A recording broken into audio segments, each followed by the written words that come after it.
జానకి దాదీజీ.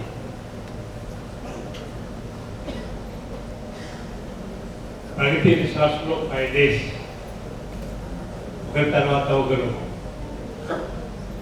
అక్కడ ఉండటం, అక్కడ చుట్టుపక్కల గ్రామాల నుంచి వచ్చిన వాళ్ళందరికీ వాటిని చూడంగానే చాలా మందికి ఎలాంటి అనిపిస్తుందంటే ఒక దేవత వచ్చినట్టుగా.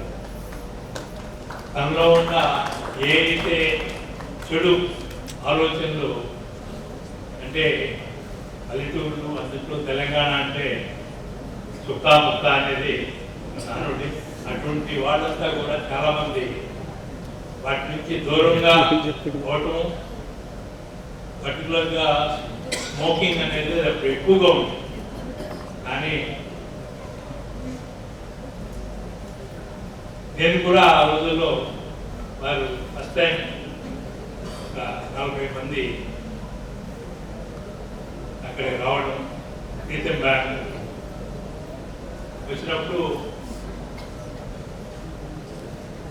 ఆ రోజుల్లో నేను స్మోకింగ్ అండ్ ఆల్కహాల్ 2 ఉండేది. వారు వచ్చింది, వారు చూసినాక ఆ రోజు నుంచి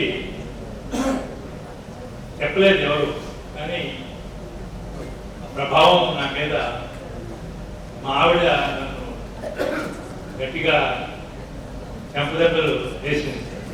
నేను ఇన్నాళ్ళ నుంచి అడుగుతుంటే మీరు మానలేదు,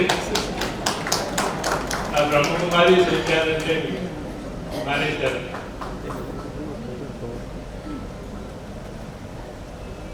జానకి దాది అంత సంతుష్టత, ఆ ప్రేమ మా ఇంట్లో గుజరాతీతో పాటుగా అక్కడే మేము ఫోన్ చేసేటప్పుడు జనరల్గా వేరువేరుగా ఉంటుంది, కానీ అక్కడ మాకు ఒక గజ్బో ఉంది, దాని ఎదురుగా మంచి ప్లేస్ కూర్చోడానికి. అందరూ బ్రహ్మకుమారి వచ్చిన వాళ్ళందరూ కూడా భోజనాలు గుజరాతీతోనూ జానకి దాదీతోనూ ఫోన్ చేయడం అనేది అది చాలా పెద్ద ఒక పండుగ వాతావరణం చేకూరి చాలా సంతోషం. ఈరోజు కూడా చెప్తూ ఉంటారు వారు వచ్చిన వేళ విశేషం. ఆ రోజుల్లో ఇప్పుడు విద్యార్థి వచ్చినప్పుడు వర్షం ఎంత అంటే అంత వర్షం. వాళ్ళు